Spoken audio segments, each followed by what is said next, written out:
فبأي آلاء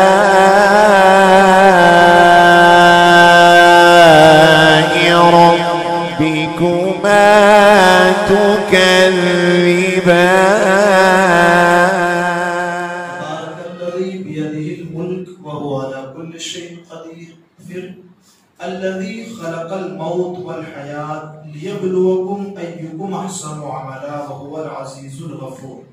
یہ دو آیتیں ذکر. اس کے بعد والی آیت پہلے اس کی قدرت کا بیان، اس کی بادشاہت کا بیان. پھر وہ بادشاہت کیسی ہے؟ کہا وہی زندگی کو بھی پیدا کرتا ہے، وہی موت کو بھی پیدا کرتا ہے. ٹھیک. اس کے علاوہ اب ایک اور خوبی، تعریف کی ایک اور چیز بیان کی جا رہی ہے. کیا؟ الذی خلق سبع السماوات طباقا. سبحان اللہ. کہ وہی رب ہے جس نے ایک دوسرے کے اوپر ایک، اس کے اوپر ایک، پھر اس کے اوپر ایک، اس طرح 7 آسمان پیدا فرمائے. ایک کے اوپر ایک 7 آسمان بنائے. اچھا، ما تری فی خلق الرحمن من تفاوت. تو یہ جو پیدا فرمائے، بنائے، تو یہ رحمان کے بنانے میں کسی چیز میں گڑبڑی دیکھتا ہے؟ قرآن فرماتے ہیں ما تری فی خلق الرحمن من تفاوت. تو کیا رحمان کے بنانے میں تجھے کوئی فرق محسوس ہوتا ہے؟ الگ الگ، جدا جدا، ڈیفرنٹ لگتا ہے تجھے؟ کہا کیسا؟ فرج البصر. تو پھر نگاہ اٹھا کر کے دیکھ. جب دیکھیں گے تبھی پتا چلے گا کہ ڈیفرنٹ ہے کہ نہیں. تو پہلے کہا جا رہا ہے کہ الگ الگ نظر آتا ہے کچھ، کا فرج البصر. تو پھر نگاہ اٹھا کے دیکھ. کیا؟ حل تری من فطور. تو کیا جب تو نگاہ اٹھا کر کے دیکھے گا تو تجھے کوئی رخنا، کوئی خالی جگہ نظر آتی؟ رب نے جو بنایا اس میں دیکھ، غور و فکر کر. کوئی چیز ایسی نظر آتی ہے یا یہ جگہ یہاں کے بدلے یہاں ہوتی تو اچھا رہتا؟ ایسی کوئی چیز نظر آتی ہے یا یہ نہیں ہوتا تو اچھا ہوتا؟ تو آگے فرماتے ہیں قرآن حل تری من فطور. کیا تمہیں اس میں کوئی رکھنا نظر آتا ہے؟ رکھنا خالی جگہ کو بھی کہتے ہیں، اور بھی بہت سارے معنی اس کے کر سکتے ہیں. ثم ارجع البصر. اچھا، ایک مرتبہ نگاہ اٹھانے کا کہا نا، پھر اللہ فرماتے ہیں دوبارہ نظر اٹھا. ثم ارجع البصر، پھر دوبارہ نگاہ اٹھا، دیکھ. کیا؟ یہ جو آسمان بنا ہے نا، پھر وہ دوبارہ دیکھ. کیا دیکھ؟ ثم ارجع البصر کرتین. دوبارہ نگاہ اٹھا کر کے دیکھ. ینقلب الیک البصر خاسئا وهو حسیر. تو جب بھی نگاہ اٹھائے گا اس میں کوئی کمی نکالے یا اس میں کوئی عیب نکالے یا اس میں کوئی چیز دیکھنے، یعنی کہ یہ ایسا ہوتا تو اچھا ہوتا یا یہ یوں ہوتا تو اچھا ہوتا. اس لیے جب بھی تو نگاہ اٹھا کر کے دیکھے گا تو تیری نگاہ پلٹ آئے گی کیسی؟ تھکی ماندی ہو کر کے. آخر میں کہے گا کہ نہیں، ہمارا دیکھنا تو ایسا ہے، ہمارے دیکھنے میں مطلب ہمارا دیکھنا اس چیز کو ہم انڈیکیٹ کر ہی نہیں سکتے، اس لیے کہ اللہ تبارک و تعالیٰ نے یہ ایسی چیز بنائی ہے کہ نگاہ اس کی طرف دوبارہ اٹھائیں، بار بار اٹھائیں. ہر بار نگاہ ہماری نیچے آ جاتی ہے یہ کہہ کر کہ اللہ تبارک و تعالیٰ نے جو چیز پیدا فرمائی ہے وہ بے مثل و بے مثال پیدا فرمائی. سبحان اللہ، سبحان اللہ. یہ پورے ایک آیت، 2 آیتیں ایک ساتھ. اس کو کیسے سمجھتے ہیں؟ اس کو اس انداز میں سمجھیے کہ جو 2 آیتیں ذکر ہوئی یہ اللہ تعالیٰ کی قدرت کے آثار ہیں. اور کیسے آثار؟ آثار اس انداز سے کہ جب میں آپ کو کہوں کہ جناب مجھے یہ ٹیبل بنانا، تو آپ کہیں گے کہ اس کا ڈیمو دکھائیے. ہم کو ایسی فریم بنانی ہے، آپ کہیں گے ہم کو ڈیمو دکھائیے. تو جب ہم ڈیمو دکھاتے ہیں اس کے بعد آدمی کام کرتا ہے. آپ کو بال کٹوانے تو آپ کہتے ہیں فلاں فیشن والا آدمی ہے، اس کے جیسے بال مجھے کاٹ دو.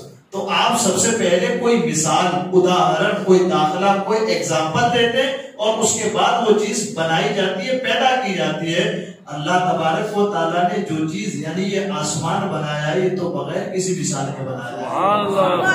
یہ ہے اصل حضور اللہ تبارک و تعالیٰ کی قدرت کے آثار کہ انسان کسی چیز کو بنانا چاہے تو اس چیز کو بنانے میں اس کی مثال کا محتاج ہے، لیکن وہ خالق کائنات کسی مثال کا محتاج نہیں، وہ بغیر مثال کے بغیر سکون والا آسمان پیدا فرما دیتا ہے. تو یہ چیز ہے کہ پورا آسمان دیکھیں، اور اتنا نہیں، یہ جو آسمانی دنیا یعنی کہ دنیا میں کھڑے رہ کے جو آسمان نظر آتے ہیں، اس کے اوپر ایک، اس کے اوپر ایک، اس کے اوپر ایک، ایسے آسمان تو ہے. تو جو آسمان یہاں سے نظر آتا ہے اس کی شکل گنبد کی طرح.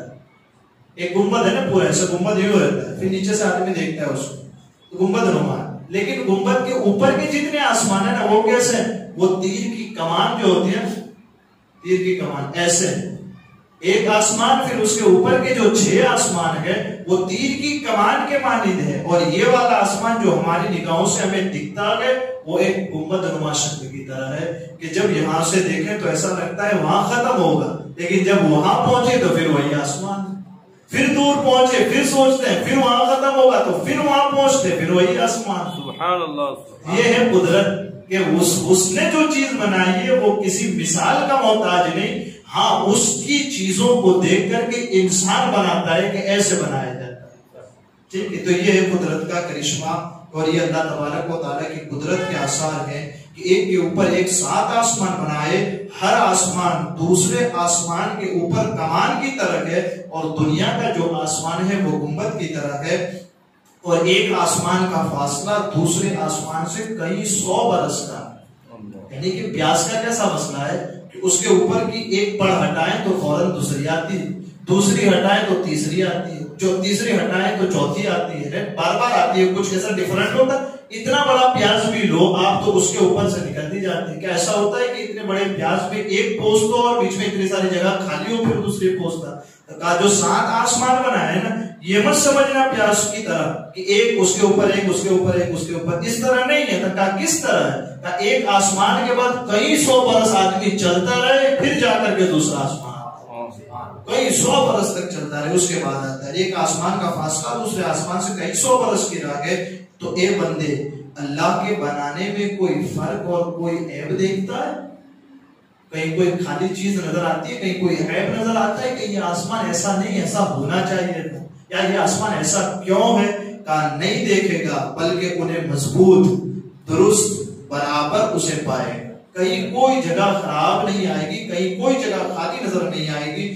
تو آسمان کی طرف نگاہ اٹھا کر دیکھ تاکہ تو اپنی آنکھوں سے اس خبر کے درست ہونے کو دیکھ لے، اور تیرا دل اس بات کی گواہی دے دے کہ ہاں اللہ تبارک و تعالیٰ سب سے بڑا بادشاہ ہے، اور اس نے جتنی چیزیں بنائی ہیں وہ بے مثل اور بے مثال ہے. سبحان اللہ. یہ دل دو آیتوں کا خلاصہ. اللہ تبارک و تعالیٰ مجھے آپ کو کہنے سننے سے زیادہ علم و عمل کی توفیق عطا فرمائے.